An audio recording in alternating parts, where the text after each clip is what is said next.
Hi, I'm Ben Wadilla with Popular Mechanics, and today on Saturday Mechanic, we're going to be flushing and changing the coolant on this car.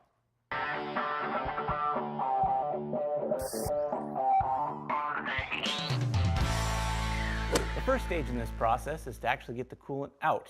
In most cars, there's a drain pipe or a tap on the back side of the radiator, and what you do is you just twist it open and let it drain that way. On this car, there is no such tap, so we're going to have to pull one of the hoses off of the radiator and drain it that way. You're always going to want to pick the low hose at the bottom corner of the radiator, and that'll let you get it out. There are a lot of ways that the clamps are held on for these hoses. This car has got a clip that holds it together, so we're going to pull that out, and then we're going to be able to pull the hose out. So I'm going to grab our screwdriver over here, and most cars use a hose clamp to hold these coolant hoses on. This one, however, uses these goofy clips, and they're a real pain in the butt to get off. So if you have a Volkswagen product, you get to enjoy this too. When we get ready to put it back together, this just slides back over and fits in there to hold it on. With that out of the way, we're going to roll our pan over and pull the hose off. Keep in mind that you are going to get dirty here, so don't have clean clothes on. You might even want to roll up your sleeves a little bit. All right, so I'm just going to reach up here with both hands and give this a tug. You'll need to twist too a little bit to get it off.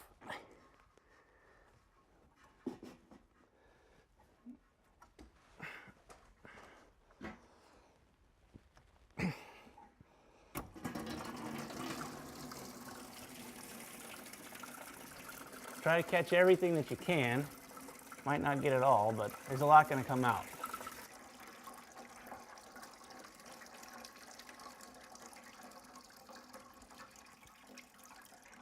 You're going to want to let that drain out for a while. It's going to drip for a long time, and in the meantime you can probably clean up too because this stuff's sticky. Keep in mind that when you've got this stuff out of the car, you don't want to keep it around. It's pretty toxic and it's also sweet, so dogs like to lap it up. You might end up with a curious kid that gets into it, and that's not going to be anything anybody ever wants. So keep it contained. You're also going to want to take it to a recycling area. Lots of dumps will take it to recycle. Auto parts stores will recycle it. You just want to keep it in a good, safe place away from people and animals. When you do the initial drain, not all of the coolant comes out. So you add water up at the top and run the engine for a little bit, and that mixes things up so you get more coolant out in the end.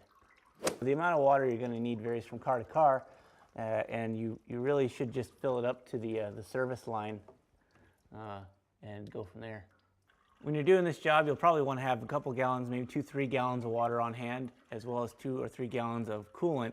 It's so cheap, it might as well get enough to do the job without having to run around. So the reason we're doing this job is that it can save you a lot of money. Around here in the Detroit area, it's about $100 to get your coolant flushed.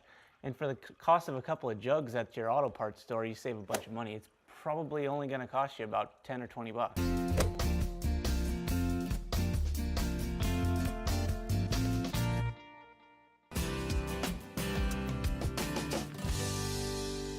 All right, now that we've got all the coolant drained out of the radiator, we're going to come back up to the top and actually refill it. We're going to put distilled water in, and the reason is when you empty the coolant out, you don't get all of it out.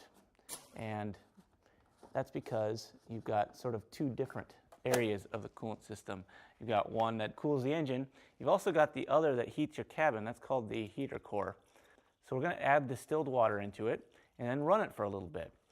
What that'll do is it'll mix all the coolant up, and then we'll go back to the bottom and we'll drain it again so we get all that old junk out. When you add this, you want to make sure to add water to the right tank. So we've got, fill caps all over this thing. You want to make sure to get the one that's attached to the radiator. There's an overflow line here, and this line goes down into the radiator. Almost all of them have similar cues. There's a little icon here that's for the coolant. You're also going to be able to find out which one's which in the owner's manual.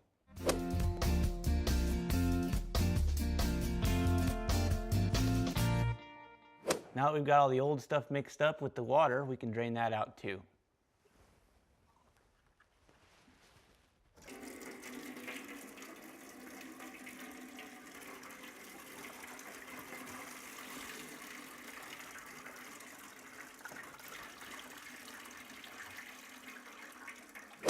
All right, since we've got most of the coolant out, well, most of it, it's still dripping a little. It's never going to really stop. we're going to put the hose back on and then lower the car and put coolant back in. So I'm going to slide this hose back over the top and reinstall our clip.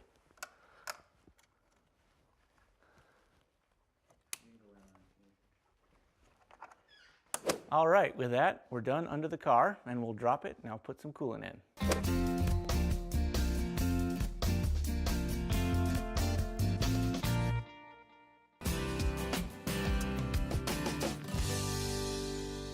All right, with everything down below sorted out, last step is to add coolant. There are a lot of coolants out on the market, and again, it's probably best to consult your owner's manual on which one you should get. There's concentrated type. There's also a 50-50 mix. You can get whatever you like. I like to use the concentrated because it comes in one bottle. This car takes about 2 gallons of coolant, so if I add one of these and then fill it back up with distilled water, I've filled my car properly.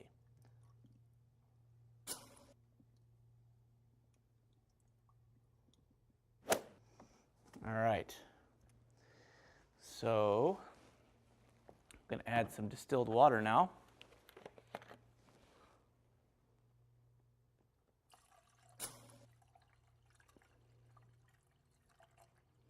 The only thing left to do at this point is run the engine. You're going to have to repeat this cycle several times in order to get the coolant up to the level recommended. It's going to need to cycle through the engine a little bit. It's okay, don't worry, just don't rev your engine up.